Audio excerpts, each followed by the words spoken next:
Welcome to Global Focus. Today, I am your host, Reverend Dr. Sharri Johnson, and I have a wonderful treat for you today. Our guest today is another Reverend Doctor because Emerson's been busy graduating people. Reverend Dr. Lynita Mitchell-Blackwel, and she is unique in that not only does she have books and classes and all of that sort of stuff, but she has this attitude about coaching business from an intuitive approach that just astounds me, just plain astounds me. So please help me welcome Reverend Dr. Lynita Mitchell. Hi, it's so great to be here today with you. Well, it is wonderful to have you. Now, I'm going to brag about you a little bit before you talk, but I just thought I'd let him see your pretty face. Thank you. So, Dr. Lynita is the intuitive business coach who leads her clients to live life on fire, and fire is in all caps with 6 exclamation points, for the ultimate successful life with peace, joy, and fulfillment. She has an award-winning law firm, there you go, and a publishing house, and is a #1 best-selling author, CPA, and an ordained New Thought minister, and a doctorate now. She is recognized nationally as an outstanding community leader. Her latest book is called Live Life on Fire. Please help me welcome Reverend Dr. Lynita Mitchell-Blackwel. Well, I Thank you so much for saying yes when I invited you. Oh, thank you for having me, and thank you for that incredibly generous introduction. Thank you. Well, it's just wonderful to have you here, and I'm going to just dive in and ask you questions because I'm fascinated to hear. See, I learn a lot from this show because I don't know anything about the ministries that are going on, and people just, for some reason, they like to talk about what they're doing, you know. So what is the #1 reason that people are dissatisfied with their lives, even when they're outwardly successful? This is a really great question. Yes, so the #1 reason is because they keep looking externally for something that can only come from inside. We have been taught by very well-meaning people our entire lives that if we work hard, we will be successful, and that success means money, clothes, house. It's always stuff. Now, some people do take the next step to include family in that. Sometimes health, right? But most of the time, we're still looking externally. And when we are looking externally, that means that someone else has control over what we feel. And so, if we really want to be happy, satisfied, content, that's never going to happen unless we turn within and focus more on being joyful, which is the step beyond happy. And I tell people all the time, joy is an inside job. That is something that you have to decide for yourself. Now, for me, joy is peace and fulfillment. It is gratitude. It is thanksgiving. It is truly understanding that no matter what is going on, that there is always something to be grateful for. And I have total and complete control over that. No one can take that from me. That's pretty good. I like the no one can take that from me part, especially. Now, what's the difference between, I hear people say it all the time, and it never occurred to me to ask this question. What's the difference between happiness and joy? And how does that difference impact performance? Absolutely. So when we're thinking about when we're happy, the sun is out. I'm outside enjoying the great outdoors. I'm with a girlfriend and we're out shopping. It is all based upon some premise of something external. So does it mean that when you're outside and it's raining, you're not happy anymore? If the air is so accurate that you can't even stand in it, you can't be happy outdoors. If your girlfriend misses her flight and y'all aren't able to get together, or you don't have money to go shopping, does that mean that you're not happy? Well, then the answer to that is yes, because that's how you define happiness, right? There always has to be something else external to you that's going on. Joy is knowing that whether I can be outside and it's raining or it's sunny, I am grateful to have the opportunity to be outside, that I have these senses to know the difference between the feeling of rain and the feeling of sun. That I am here and alive and well enough to have an appreciation for those things. That I can be joyful by myself. That even if my bank account has no positive integers, it's zero. Of sometimes it might be negative, no matter what is going on, that I can still be grateful that I know that I can have another way to make money, that there will be another time where there will be an opportunity to shop. This is going beyond the thought that there's something other than right now that I have to be worried about. We spend so much time worried about next and strategizing for something that may never happen, that we totally neglect this moment right here, right now. In my seminary, the Kairos Institute for Progressive Spiritual Study, our tagline is the opportune time is now. It means there's nothing else. Because if we don't take care of this moment right here, tomorrow can't come. Not that it won't, it cannot. Because without right now, there can be no tomorrow. And so right now, we have to be joyful. And joyful encompasses happy. That's great that you're happy, but we're looking for something that's sustainable. And that is So what I'm hearing you say is that joy is happiness on purpose and in the present. Yes, with a cherry on top. With a cherry.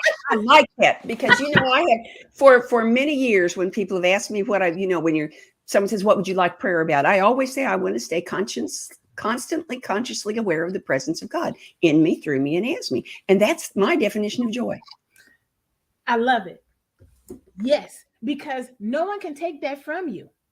That is something you determine yourself. And no matter where you are mentally, emotionally, spiritually, or even physically in the world, that resides within you. Yeah. And the interesting thing is that people don't think about that you could have all of the money. You could have 92 fancy cars. You could have a 106 bathroom house. You could have all of the clothes that have ever been created. You could have a kitchen full of every delicacy in the world and still not be happy, because joy is what makes happy happen. Yes. And, I came to this because I'm a practicing attorney and I have high net worth clients. And sometimes I am sitting with them and they have everything money can buy, but they are miserable. And so I knew, I was like, it's not that I don't want nice things. It's not, I do, right? What I'm saying is I want so much more. And this is something that money just can't buy, because if it could, there would be so many more happy people in the world, joyful people in the world. And that's true, because when you ask somebody to visualize a joyful moment in their life, it never involves things. The one I remember is when my first granddaughter was like 3 months old, and I was holding her on my lap, and I held her up, and for the first time, she smiled at me, and I could see in her face that she knew who I was. Oh, that is so sweet. Yes. What on earth could you buy? What on earth could you make that would ever replace that? Nothing. And when you can get people to think of one joyful moment in their life, well, then it's easy to multiply that. Yes. Yes. It's just that some of us have a hard time remembering that we ever had joyful moments, much less what they were. Funny you say that. I have been doing a lot of research around this happiness and joyful experience, right? And there are stats that say that literally 45% of Americans do not remember what happiness feels like. And this was pre-pandemic. Well, you know what? I want to go to Bhutan. You know why I want to go to Bhutan? Why? Because they have a national happiness index. Okay, I like that. Because in Bhutan, happiness is more important than productivity. Yes. Happiness is more important than money. Oh, wow. And I mean, the first time I ran it, this isn't a new thing. Yeah. They've had it for a long time, but I just became aware of it now 4 or 5 years ago, and I just wanted to jump up and down. Can you imagine? There are so many countries where what are they concerned about? They're concerned about the balance of power, meaning who has more guns and And that's what it is. they're worried about the gross national product. They're worried about the national debt. They're concerned about protecting the borders. Do you think there's anyone living in Washington, D.C. who cares whether or not anyone in America is happy? And in Baton, that's a critical issue. Yes. For our people to be happy. Yes. Well, they understand that if their country is going to be productive and their people are going to operate at optimal force, then happiness, joy, peace, that has to be part of the equation. It does. And what isn't part of the equation is being a world power. No. Of course. We don't want to be a world power. We want to be a world happiness. We want to be a world's joy. You know what's funny about you saying that? And all of us know it, but we try to not know it. Being a world power, that is temporary. It shifts over time. 1,000 years ago, the United States didn't even exist. And in 1,000 years, our country will not be the world power. That's just the way it rolls. That's evolution. Evolution is not an option. No, it's not. But we have control over where we will be consciously, right? And that's what we want, to be joyful. We want to be at peace. I had my very first Science of Mind minister. He's retired now the second time. It might take this time, but I'm not sure. It usually takes 2 or 3 tries. But the first thing I heard him say that just made me sit up and pay attention was that his dream was to address the United Nations. Oh, wow. I love and it. his speech would consist of 3 words. He would walk up, he would square his shoulders, he would look them all straight in the eye, and he would say, "War is obsolete." And then he would turn around and walk out. But he's absolutely right. He is. And you know what he followed that with, which I think probably the folks in Bhutan have got this one down cold too. He said, we would be a much happier world. We would be much happier people, more peaceful people, if we could just keep one truth in the front of our mind. And that truth is what you're talking about. That every single being, not just people, every living thing, is in every moment doing the very best they can do with the wisdom they possess in that moment. Now, that might not be good enough to suit me or you or somebody else, but if it's the best they can do, it suits God, and it's pretty much as good as it gets. And that's right. That's exactly right. So that's the difference between happiness and joy. Happiness is joy is a God quality. Yes. And happiness is what we do with it. That's right. I like that. Yes. Because that's absolutely right.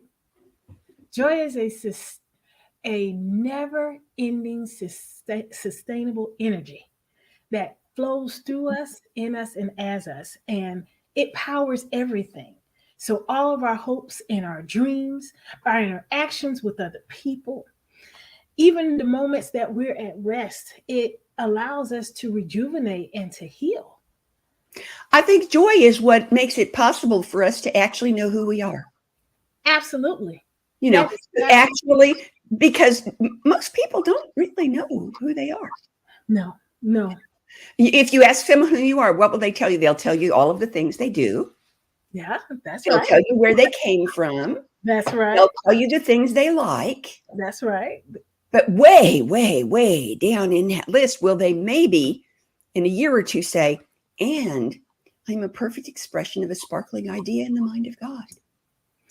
But they would have to get to the place where they stopped commingling their identity, self-expression, and self-esteem with the idea of worldly success. Yep. Because we were all given a similar checklist when we were small, that if you work hard, you make money, you will have stuff, and then you'll be happy. And it's time for us to take that list and say, I know that the person who gave this to me meant well, and I appreciated them, but they did the best they could with what they knew at the time, and I know better now, and put it down. See, that's the thing. I know better now. I know And better. the plain truth of the matter is, if you're awake, Yes, then every single moment you know better than you knew the moment before. absolutely. I Absolutely. am just so tickled to have an attorney who is conscious, who understands that joy is an essential component of being alive. Yes. I'm just thrilled. Tell us more. Tell us more. Tell us. Here's one. Why would you want to live an excellent life rather than a perfect one? And how does that impact your brand or how you show up in the world? Now, I want you to answer this question twice. I want you to answer it for your own self, and then I want you to answer it for the person you're talking to, the client that you're talking to. Absolutely. So that's who we're talking to, is the people who are looking for you. Right. And so it's actually one answer, because one of the things that I had to do when I started doing this work is to integrate my personality. Because I used to have the person that showed up here and the person that showed up there. And not only was it wearing me down, exhausting me, but it was very confusing for people who would then meet me in a third place and be like, who am I meeting today? You know? So here is the response. The difference between the excellent life and the perfect one. So perfection, if you look at the definition of that, it means meeting standards or exceeding them. And I got to ask this question: who set the standard? Because for most of us, it wasn't us. And when I was talking about that checklist, somebody else gave us a checklist and said, here, if you do everything on this list, you are going to live happily ever after. Well, the problem was that we did everything that was on the list that was given us, and ever after never came. We were happy temporarily, and then we learned that it kind of went away, and we had to do some other things to get that feeling back again. And we wound up on this hamster wheel with no clear way in sight as how to get off. I know that happened for me. I was told that if I did well in school, that I would get a good job and I would make money and get enough expertise to start my own business, and I would be successful and I would live happily ever after. Well, I checked off everything, and ever after did not come. And it got really serious, because in trying to achieve that perfect life, I literally almost killed myself. And as God does, He gives us all these warning signs with this magnificent body that He has given us, right? When my hair started to fall out, I just started wearing wigs, and my skin started to deteriorate. I just wore a whole lot of makeup, and my nails split literally down, straight down, right the middle. And I just started wearing acrylics. And it was not until the one thing that I just could not plaster over, my daughter found me passed out in the middle of the floor, exhausted. And she was only 6. Bless her little heart. Yeah. And I am so grateful that she did not comprehend the enormity of what had just happened. She thought that I was just sleepy. And so she took one of her little blankets from her bed and put it over me and kissed me on the forehead and said, good night, mama. And I did not have the strength to get up. I said, good night, baby. I could not put my child to sleep because I was so twisted up into somebody else's idea of what my life should look like. And so after a number of other health challenges that landed me literally in the hospital and on some very serious medications, I said, if you get me out of this, God, I will get the help I need so I can turn this ship around. And so He did. Thankfully, He did. And I started working with a performance coach, Reverend Rowena Silvera Beck. And she had me write down everything that I was involved in. And we had streamlined that because we had 7 pages, single space. And so we had to get it down to 2. And that is when I realized that I was living off of someone else's list and I would have to create my own. And that's Wait. Back up and say that again. That living off of somebody else's yeah, list. I was living off of somebody else's list because somebody else gave me the checklist. And it was somebody who loved me. And when I say somebody, it's the community, right? Uh-huh. Because we go to school and our teachers are grading our paper. We're out in the community serving and someone is correcting us and showing us where we should be. These are well-meaning people who have given us a list. But it was never supposed to stay our list. We were supposed to modify it as we needed. And that's what the shift from perfection, somebody else's standard, to excellence. Because now the standard is grace. The standard is having enough grace to know that it is going to be a sliding scale depending on where we are in our lives. Because what is excellent today for me was not excellent 20 years ago. And prayerfully it won't be in 20 years in the future. Well, I got to tell you two things. One, grace is my favorite God quality. Yes. It is my favorite. And the second thing is, the thing I like about excellence is that it includes the word excel. It means that by definition, it's never going to be as good as it gets. Absolutely. Because you can always excel wherever you are today. Yes. So I love that.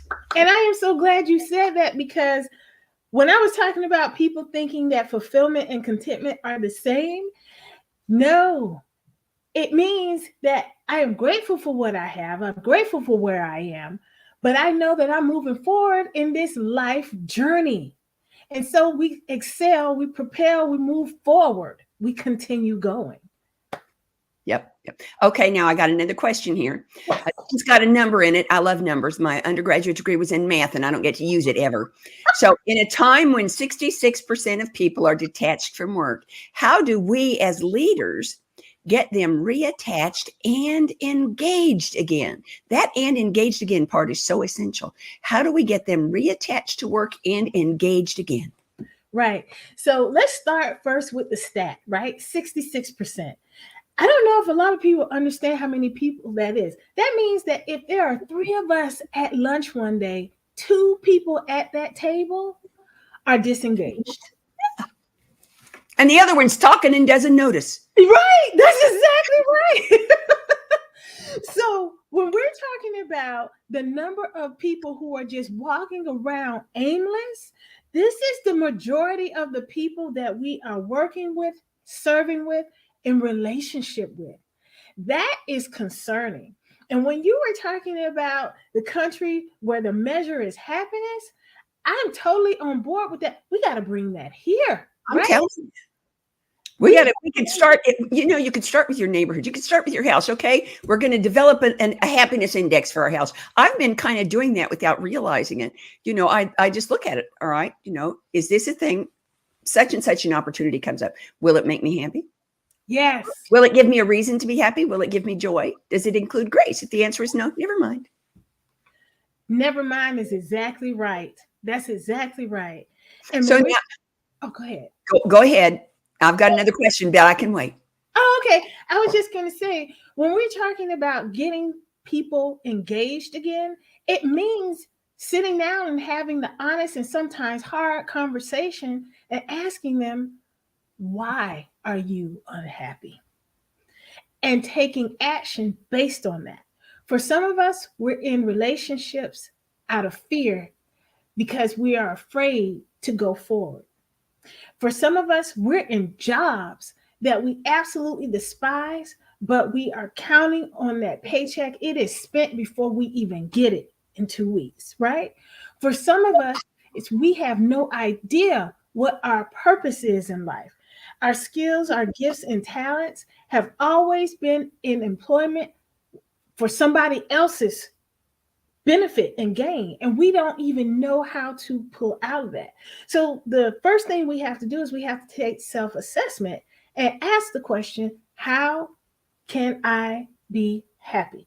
How can I actually like getting up in the morning, and then being courageous enough to make the necessary changes, even when they're hard.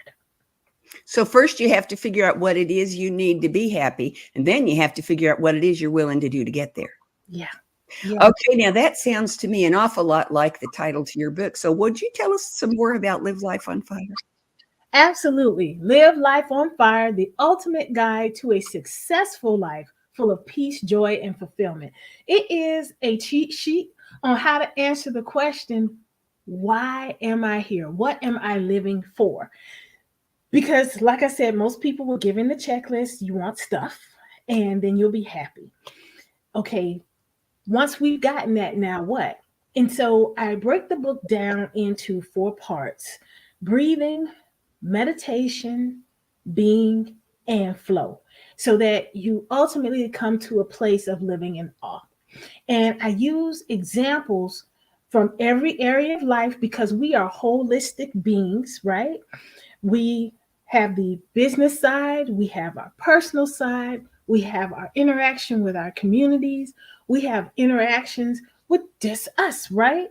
And so I am walking the reader through how to get to that state of being where we are totally and 100% engaged in every aspect of our being to live this life that is authentic and genuine for us and allows us to be a light for other people. So when they see us in this joyful state, they come and say, "What are you doing? I want some of that." I'll have what she's having. Yes. That's right. I'll have what she's having. Well, since I became aware of New Thought and started understanding that responsibility is something you can take on yourself instead of just having it forced upon you, I have begun to understand that there are an awful lot of people in the world who will have what I'm having. Yes. And not that many I'd be willing to order from. That is the truth. I talk to so many people in a day, and many of them are high performing. They have crushed every goal that they ever put their mind to. And now some of them are being encouraged. And this is not a judgment, this is a statement. They are being encouraged to skip past the part of looking within and finding that internal joy, to utilizing and experimenting with various mind altering substances to get to that place, that high. And I talk to them and I tell them, there are no shortcuts to this. There is a reason that we have a life experience. There are certain things that we must go through and journey through to get everything that we ever wanted out of this life. And it is hard. And I know sometimes it's hard. I'm not discounting that. That's why I shared my own journey with my medical issues. But it is worth getting to this place of being able to tap into your own intuitive knowing and well-being, to be of service not to just self but others. And that service has to be more than offering them some controlled narcotic. It really has to be something more than that. Okay, so I'm going to ask you a question about this endeavor that you're involved in, and you might want to close your eyes and think a minute, but I want to know what is 2 questions there, and they're barbell questions, one versus the other. What is the biggest challenge that you, as a teacher, as a minister, as an attorney, as a leader, encounter when you come up against one of these high functioning addicts?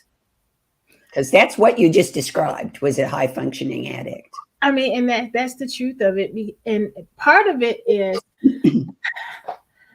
we have to talk about this distinction between happy and joy, because many of these people have the financial resource to keep this going forever.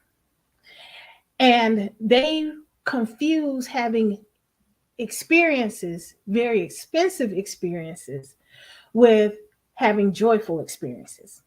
And whenever I try to take them out of that place and say, let's say that there was no money and you couldn't go, they go back to, well, during COVID, I couldn't go anywhere.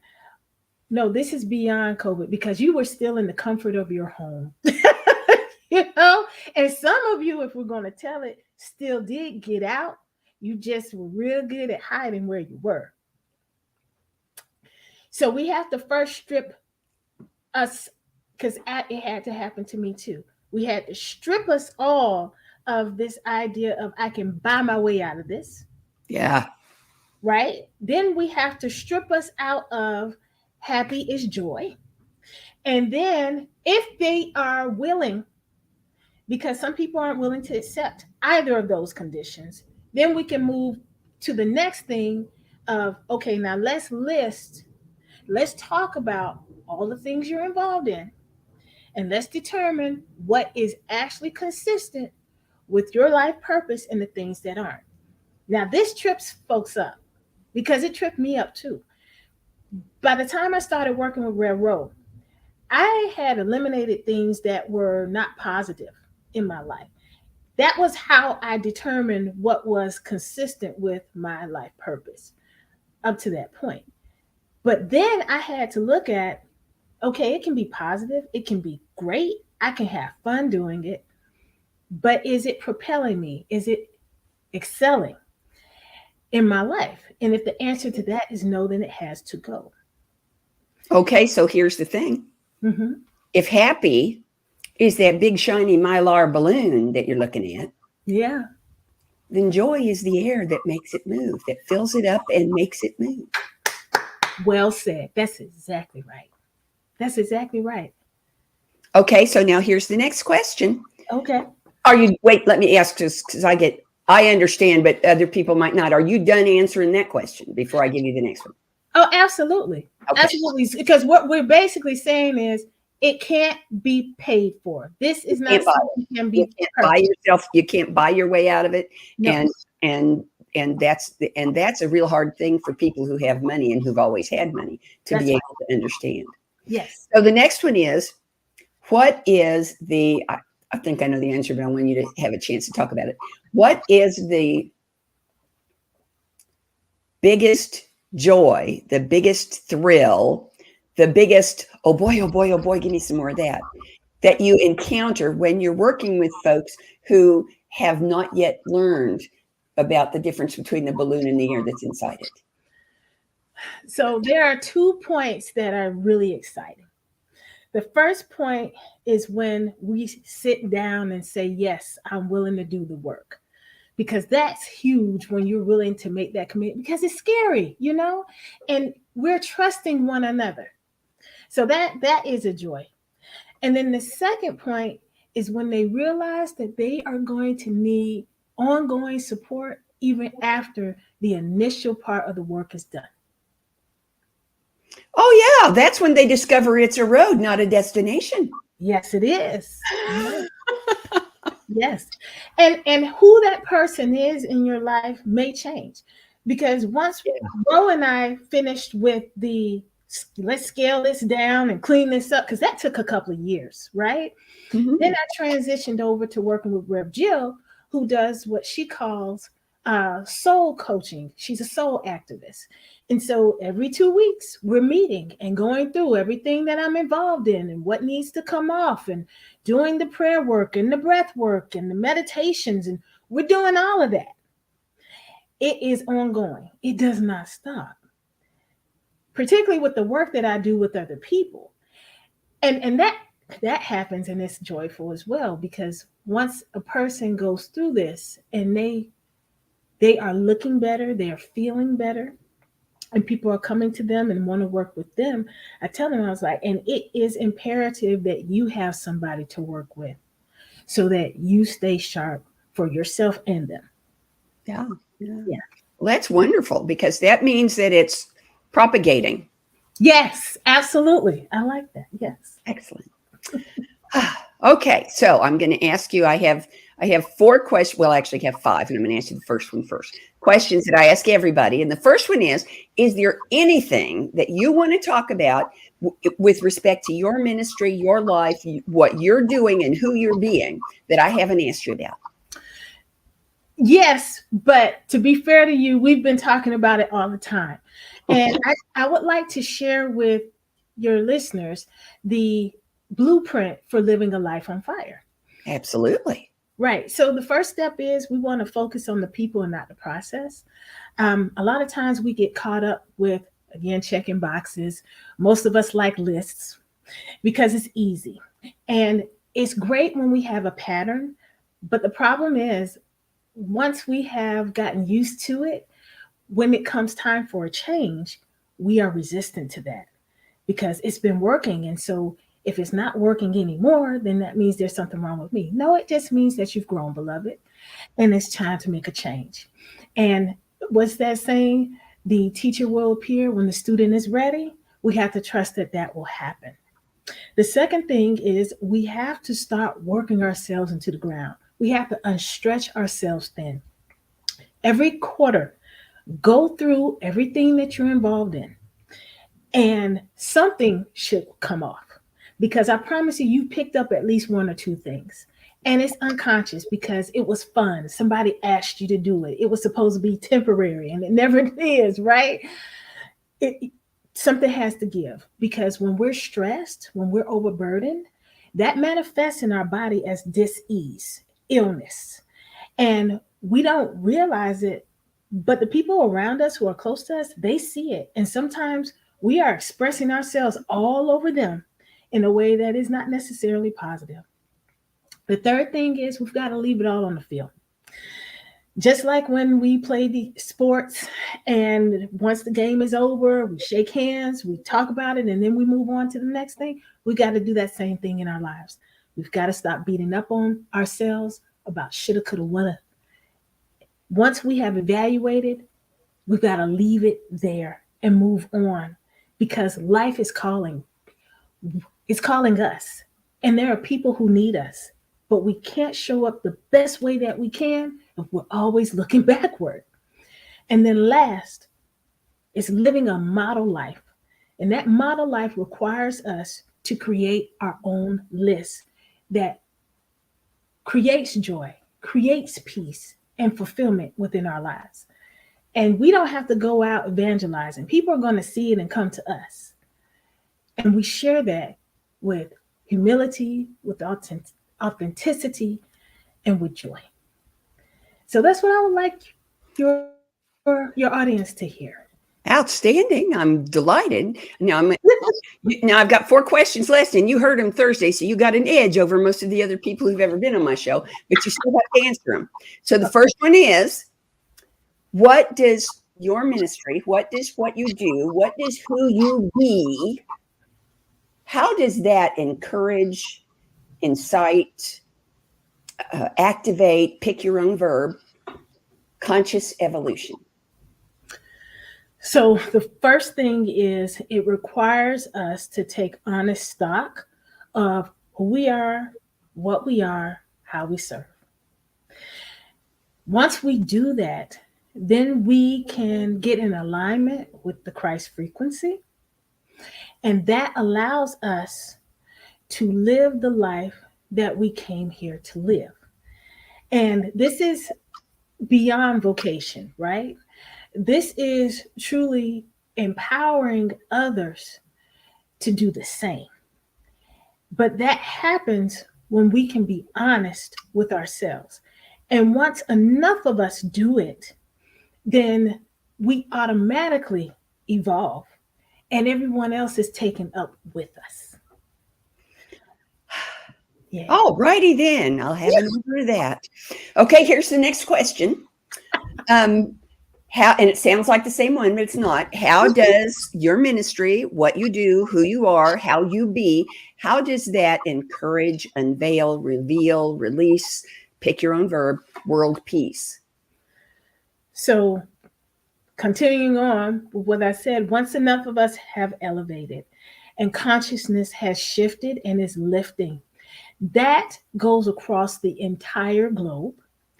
And it no longer makes sense why we're fighting, why we are not celebrating difference instead of pounding down on it. And we want to make sense. Humans like order, we like reason. And so we start to change the way that we function in the world, the way we talk to one another. We put down our arms and then we link in arms. We have an opportunity for world peace. And it starts with each of us. That's our responsibility, ourselves. Because other people will see it and then they want it too, and they will do it. And then we will have a chain reaction, a mass evolutionary event. All righty. Put that on the list. Okay, now here's the next one. Now, this one takes a little imagination. Supposing that every single detail, every person, every relationship, every event, every activity, every encounter, every thought goes exactly the way you want it to go. 10 years from now, what does your ministry look like? Oh my goodness, 10 years from now, if everything goes exactly the way that I envision, I will be on more screens in more homes, on more awesome shows like this one, sharing this message of peace, joy, and fulfillment, and that the world has shifted for the better because of it. That's my goal. I love it. Okay. Yeah. And that's perfect because the last question is, will you come back? Yes. Oh my gosh. Yes. I got my calendar right here. Okay. Let me get my calendar up here and tell you what the very next date is so that we can get you booked in right now, because I don't let anybody escape if I can. You know, as my grandma used to say, I might be crazy, but I'm not stupid. All right. The very next date that is open is the 27th of, the 10th of September of 2024. September 3rd, 2024. Let's do it. September 3rd. Okay. All right. So I've got you in, which is wonderful. Hold on just a second. I got to move this little thing over here so it goes where it's supposed to go. Okay. And I want to tell everybody to be sure and come back next week, because next week we have Reverend Renee Laboa, whose ministry is called Life in Balance. And this lady is so cool. She's just a hoot and a half. And I try to, give people as much advance warning as I can. Bring a box of tissues and a towel for laughing, and be here next Tuesday, so you don't miss Reverend Renee Laboa. And thank you so much, Reverend Lynita Mitchell-Blackwel, for being here with us today. Thank you so much for having me today. I so appreciate you. Oh, all righty then. So we are out of here now. Have a wonderful week.